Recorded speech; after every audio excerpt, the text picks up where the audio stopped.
El delincuente, el vaso de leche y otros cuentos. Autor: Manuel Rojas. Colección: Viento Joven. Editorial: Zigzag. Tercera historia: La aventura de Mr. Jaiba. Cuando Mr. Jaiba apareció a la entrada de la pista, un sordo murmullo se levantó de las galerías y plateas. Pasó rozándolo como una enorme y pesada ola, y después ascendiendo pareció hinchar la lona de la carpa. Mr. Jaiba, atemorizado, se detuvo.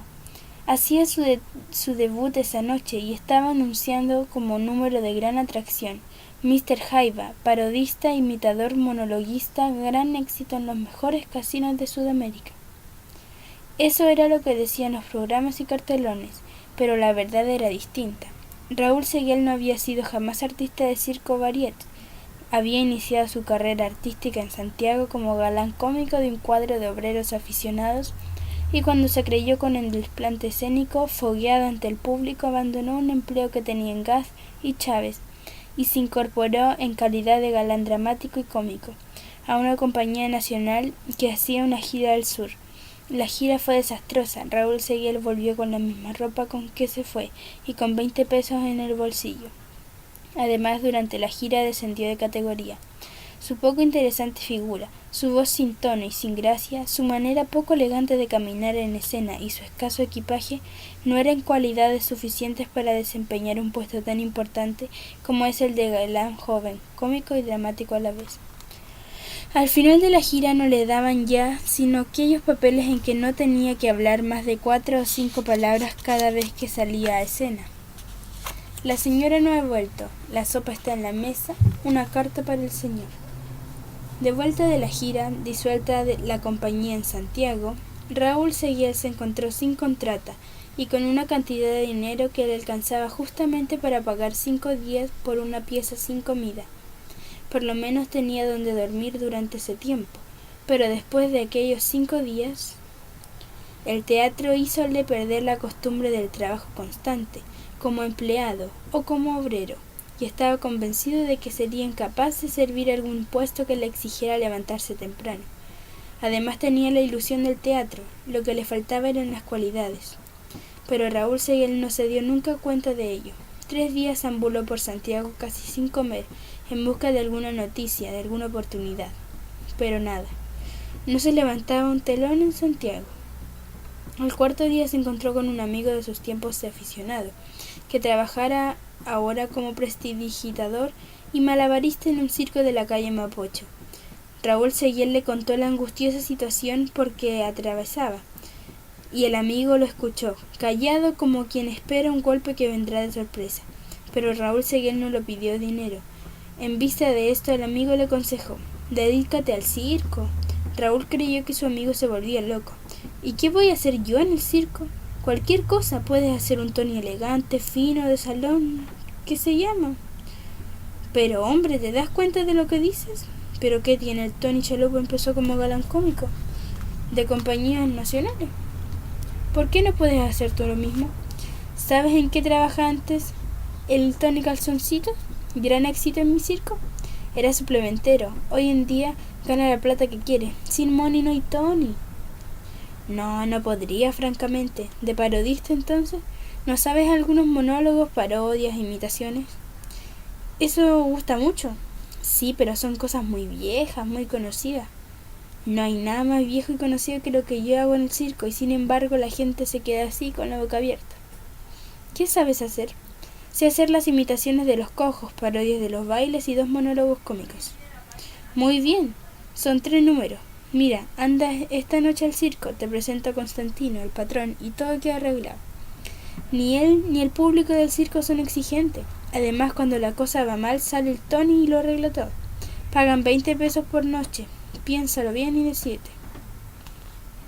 Raúl Seguel lo pensó y se decidió entre 2 riesgos: el de morirse de hambre en la calle o el de que lo silbaran y le arrojaran una silla por la cabeza. Prefirió el último, que por lo menos tenía remedio. Habló con el patrón del circo, un griego, hombre de fuerza, Hércules circense en otra época, formidable de grasa y de músculos, y todo quedó arreglado. Debutaría al día siguiente. ¿Qué nombre va a usar? Raúl ya lo había pensado y contestó: Mr. Jaiba. Muy bien. El griego hizo pintar grandes cartelones anunciando el debut del nuevo artista procedente de los mejores casinos de Sudamérica: Mr. Jaiba. Y allí estaba Mr. Jaiba, en la entrada de la pista, atemorizado, sintiendo en su rostro el aliento del público que llenaba las galerías y las plateas. Tenía la impresión de que sus músculos y sus nervios se le iban a aflojar de repente, abandonándolo, dejándolo caer como un atado de ropa. El circo estaba lleno. El anuncio de un debut que vendría a renovar un programa ya demasiado repetido había llevado mucha gente, y no era de la más fina. La flor y la nata de Palomilla de las orillas del río estaba apretada en galería, como una bandada de gansos presta a graznar en cuanto hubiera motivo y ocasión. Suplementeros e ilustradores, revendedores de frutas con sus hermosos delantales, lamentablemente sucios, y sus gorras inverosímiles, chiquillos limosneros, acarreadores de la vega y de la estación, vendedores de pequeñas y tortillas, rateros, toda una colonia mugrienta y alborozada, con la boca abierta, que había pagado 60 centavos por la entrada, que quería divertirse como si hubiera pagado 10 pesos. Además, choferes, obreros con sus familias, 3 o 4 borrachos y algunos guardianes francos, en las plateas y en los palcos recubiertos con fundas de cretona barata, se veían vaguinos, carniceros, dueños de restaurantes del mercado, individuos gordos, colorados, con chaquetas cortas y enormes cadenas de oro que rutilaban sobre el chaleco. Raúl Seguiel se había vestido de un modo excéntrico, procurando ridiculizar una figura de extranjero.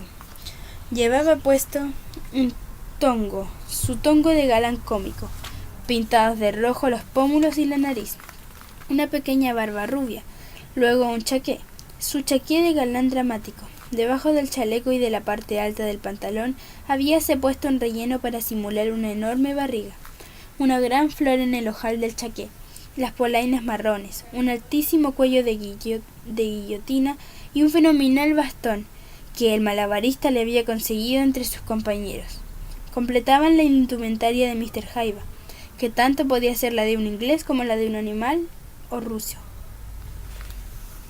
Raúl Seguiel no creyó nunca que el circo le produciría una impresión tan fuerte.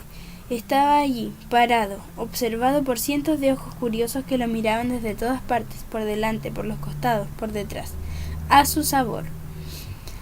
La luz fuerte de las pantallas y barandales lo cegaba, y hubo un momento en que sus ojos deslumbrados no vieron sino una cara enorme con unos ojos pavorosos y una boca monstruosa, que solo esperaba sus palabras para congestionarse de risa. Los artistas que habían ya hecho sus números, parados a la entrada de la pista, vestidos con sus uniformes azules, lo miraban también, un poco extrañados por su silencio. De pronto la voz de su amigo el malabarista lo sacó de su entorpecimiento. —Vamos, ¿qué así? El griego te está mirando. ¿El griego? Raúl Seguiel lo buscó con la mirada. Allí estaba en el pasadizo de la platea, con su alta estatura, su vientre y su pescuezo formidable, observándolo nerviosamente. —¿Por qué no empezaría a hablar de ese imbécil? Le hizo un gesto con la cara como diciéndole: ¿Qué esperas, bruto? ¡Habla! En ese momento una voz fina de muchacho se deslizó por el aire como una serpentina. —Habla, pues, patilludo. Risas aisladas chasquearon aquí y allá. Entonces Mr. Jaiba se adelantó, hizo un esfuerzo y dijo, procurando dar a su voz un tono exótico: —Respetable público, me ser una artista extranjera que viene en Chile para hacer jugarretas y payasadas. Volvieron a chasquear disparejas algunas risas. Y yo quiero hacer ante ustedes algunas parodias e imitaciones muy graciosas. Ja ja ja ja ja ja. Rió con una risa hueca, desconcertante. Las risas volvieron a brotar displicentes, aisladas unas de otras. Voy a hacer una imitación del origen de los bailes. Vamos a ver. Esa fue su perdición.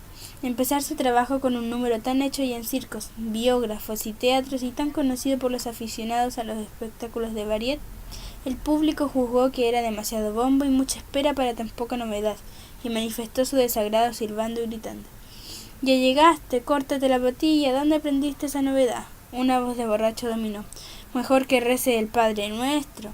Una tempestad de risas azotó la carpa. Mr. Jaiba esperó que amainara y continuó su número, procurando hacer lo mejor posible, pero su voz, esa voz fría, blanca, sin gracia, resbalaba por la indiferencia del público, sin lograr penetrarla, y resonaba en el circo como dentro de una cripta. Cuando terminó su primer número nadie aplaudió. La gente del palco y de platea oíalo como quien oye llover. Y en cuanto a la galería, la temible galería, había olvidado, no le oía ni lo miraba. Hablaban los chiquillos y los hombres, gritándose de un banco a otro, comiendo pequeñes y tirándose con cáscaras de naranja. Los vendedores gritaban: «Va a tomar la Bills y la Loja, a Chaucha los sándwiches». ¿Quién me dijo un sándwich? Mr. Jaiba empezó a transpirar. ¿Para qué se habría metido en aquella aventura? Miró hacia donde estaba el griego, en busca de un movimiento o un gesto que lo animara, pero el Hércules retirado mostraba una cara seria, amenazante casi. Los demás artistas lo miraban fríamente y el malabarista había desaparecido. Se encontraba solo. Estaba solo en medio de la pista, rodeado de salvajes que gritaban y pateaban, indiferentes a su angustia, no queriendo sino divertirse, aunque fuera a costa de él. Casi sintió ganas de llorar, pero se rehizo. Era necesario que terminara sus números de cualquier modo. Alzó la voz y dijo: «Ahora, señores». Pero apenas dijo estas palabras, la tormenta estalló violentamente. «¿Todavía estás ahí? ¿No te había ido? Echen para afuera a ese guatón». La voz del borracho volvió a dominar. «Reza el Ave María ahora». Se hinchó la risa como una gran vela y chasqueó en el aire. Mr. Jaiba esperó que pasara y continuó de nuevo más firmemente. «Ahora, respetable público». Se propuso a dominar al público, aunque tuviera que hablar a gritos. Después de su segunda frase los silbidos y las voces amenguaron, y ya creía poder hablar a gusto, cuando oyó a su lado una voz igual a la suya, idéntica, con el mismo acento extranjero que repetía sus palabras. «Ahora, respetable público». Una carcajada inmensa brotó desde todos los rincones del circo. Gritos, silbidos, exclamaciones se unieron a la risa, agrandándola como una ola. Raúl Seguiel solo vio una gran boca con los dientes y las muelas cariadas, arrojando la risa a empujones fatigosamente. Rostros desfigurados, caras rojas, abdómenes que saltaban elásticamente, ojos húmedos de alegría, llorando de risa. Parecía una pesadilla. Se dio vuelta. A su lado, con la gran cara pintarrajeada y su curioso traje de excéntrico, mirándolo sonriente, estaba el Tony Calzoncito, el alma del circo de las orillas del río. El Tony repitió, inclinándose ante él: «Ahora, respetable público». La risa volvió a estallar. Raúl Seguiel entonces respiró seguramente. La intervención del Tony suavizaría la actitud del público hacia él. Esperó que cesara un poco el ruido y repitió por tercera vez: «Ahora, respetable público, vamos a hacer». Y el Tony repitió como un eco: «Ahora, respetable público, vamos a hacer». Y cambiando repentinamente de voz le preguntó a Mr. Jaiba con un tono infantil lleno de malicia y de gracia: «Oye, ñato, ¿qué vamos a hacer?». Esa voz, que era la que usaba siempre al trabajar, tenía un efecto cómico estupendo. Hablaba como un chiquillo de pueblo, dándole a las palabras un tono popular. Bastaba que el público oyera esa voz para que la risa reventara por todas partes. «¿Qué vamos a hacer?», insistió el Tony. «Vamos a hacer las imitaciones de los cojos». «Vamos a hacer las imitaciones de los cojos», repitió el Tony Calzoncitos. Aquí el diablo, pintarrajeado, salido desde el fondo de los conventillos del barrio Independencia, desenvuelto, desfachatado, dueño del público, tenía, entre otras excelentes cualidades cómicas, la facilidad de imitar maravillosamente la voz y los movimientos de cualquier persona. Cuando estaba sin ganas de trabajar, salía a la pista a imitar a sus compañeros de trabajo. Imitaba sus voces, sus movimientos, sus actitudes en el número que hacían sus saludos. Todo.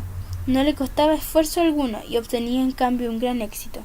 Divertía a la gente a costa de los demás artistas. Aquella noche le había dado por explotar esa vena de su gracia, y el público, que ya lo conocía, se preparó a pasar el gran rato. Y ya no hubo frase ni movimiento de Mr. Jaiba que no fuesen repetidos por el Tony en medio de las explosiones de risas del público. La gente callada, cuando Mr. Jaiba empezaba a hablar, lo dejaba hacer su imitación de un cojo y esperaba con los dientes apretados y los músculos del rostro contraídos para no soltar la risa, que el Tony imitara al imitador. Apenas el Tony terminaba su parodia, la enorme boca se abría lanzando chorros de risa. Y poco a poco, aquello fue perdiendo su carácter de circo y se convirtió en un infierno que mugía, bailaba y Pava se quejaba de risa. Los hombres se apretaban en el abdomen, dolorido por el esfuerzo que hacían al reírse. Los chiquillos menos resistentes se reían con gritos agudos de dolor, y en los palcos los caballeros ventrudos, roja la faz, hacían un ruido de válvulas al dejar escapar sus carcajadas. Todo el mundo gozaba allí. El único triste era Mr. Jaiba. Lo que al principio creyó que era su salvación, se transformó en un martirio. ¿Aquel Tony no se iría nunca de allí? ¿No se moriría? ¿Por qué no se hundiría la carpa aplastando esa insidiada que chivateaba de aquel modo? Estaba cansado. ¿Aquello no terminaría nunca? Tenía deseos de sentarse en el suelo a descansar, a llorar, a dormir. Sudaba fatigado, como si hubiera mantenido una lucha con 5 hombres borrachos. Pobre Mr. Jaiba. El malabarista no le enseñó el modo de deshacerse del Tony. Nadie estaba libre de sus bromas, pero todos sabían la manera de librarse de él cuando les estorbaba demasiado. Le daban un puntapié, una bofetada y el Tony, que no tenía mala intención al hacer sus imitaciones, huía lanzando gritos infantiles de dolor. Si Mr. Jaiba hubiera sabido eso. En un momento en que el público se reía, Raúl Seguiel se acercó al Tony y le dijo con los dientes apretados de furor: «Déjame trabajar, por favor». Su cansancio y su tristeza se iban convirtiendo en ira. El público que vio el movimiento comprendió que el parodista hablaba al Tony, y se calló, esperando la respuesta del interpelado. Aquel salvaje contestó con su voz infantil: «Ah, que lo deje trabajar, por favor». Y ya no se oyó más. Entonces el director de pista intervino, tomó de un brazo al Tony y le dijo, llevándolo aparte: «Venga para acá, calzoncitos, tengo que contarle una cosa».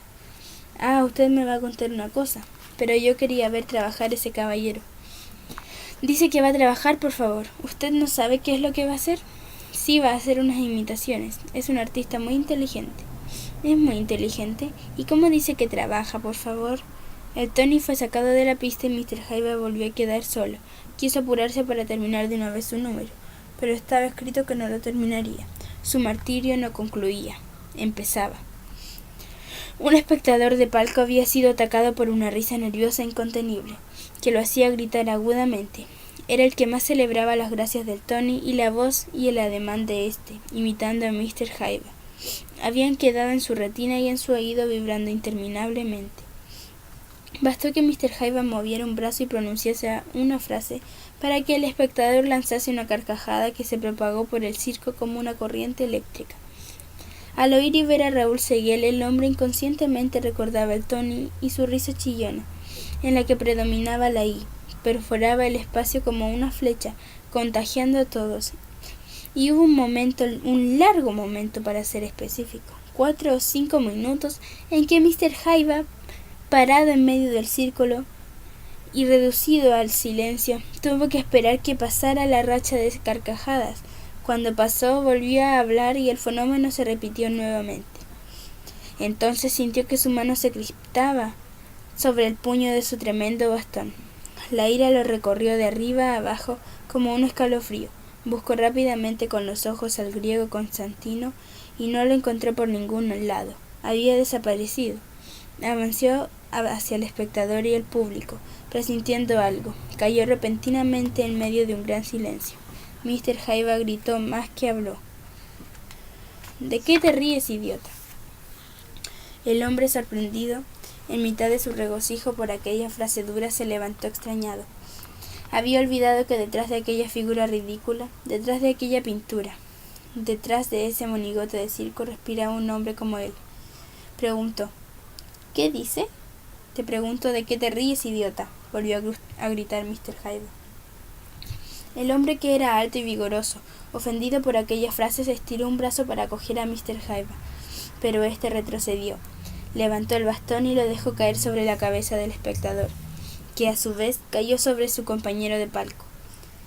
El circo reventó en un solo grito y en un solo silbido, y Raúl Seguiel tuvo miedo, arrojó el bastón y huyó hacia adentro. La banda, para calmar al público, empezó a tocar aumentando el bullicio. 2 minutos después, Raúl Seguiel, que se había escondido entre unos cajones, oyó que su amigo, el malabarista, lo llamaba. —¿Qué quieres? —preguntó. —¿Estás aquí? Vete pronto. El griego Constantino te anda buscando para pegarte. Era lo único que faltaba. Tomó sus ropas y sus pinturas que el malabarista recogiera de su camarín. —¿Por dónde salgo? —Por aquí. Arrimaron una cajón a la pared que quedaba a la calle, y Mr. Jaiba subió a él encaramándose después a lo alto de la muralla. Antes de saltar hacia el otro lado rogó. —Oye, ¿préstame unos pesos? —Toma. Ahí tienes 10 pesos. Ándate y no vuelvas más por aquí. En el momento en que se dejaba caer, oyó que el Hércules griego gritaba. —¿Dónde está Mr. Jaiba? Quiero hablar con él. Así, vestido de mamarracho excéntrico, atravesó corriendo la ancha calle con su atado de ropas y pinturas bajo el brazo, hasta llegar a la orilla del río. Desde allí sintió claramente el griterío y la silbatina que continuaban aún en el circo. Se dio vuelta y miró la carpa, alta, blanca, iluminada por dentro, resplandecía en medio de la noche de invierno, como una gran medusa fosforescente. Sus 3 hileras de bombillas multicolores oscilaban con suavidad. Hizo una mueca de asco y echó a andar. Estaba cansado, la cara le ardía con la pintura, el mástic y el sudor, y la ira le hervía aún en la reseca garganta. De pronto se acordó de que aún llevaba barba y estaba pintado. Se arrancó el postizo de un manotazo y lo tiró al río, oscuro y crecido, que corría mugiendo en la noche, arrastrando grandes piedras. Después arrojó el frasco de mástic, las perras de pintura, el tongo, todos sus modestos útiles de trabajo, inocentes de culpa alguna, cuando arrojó por sobre la pequeña muralla del río su último útil del teatro. Una gran pena lo doblegó. Le pareció que se había desprendido de aquello que para él constituyera durante tanto tiempo su esperanza y su alegría. El teatro. ¿Qué le quedaba ahora? 10 pesos en el bolsillo y la mortificación de un fracaso amargo y oscuro. ¿Qué haría? Estuvo un largo rato pensando, afirmado en la barandilla del río, mirando correr el agua turbia. ¿Qué haré? Se preguntó nuevamente, y como no hallara que responderse, y como no tuviera ya nada más que arrojar al río, tomó un tranvía que pasaba y se fue a dormir. Y este es el fin de la historia.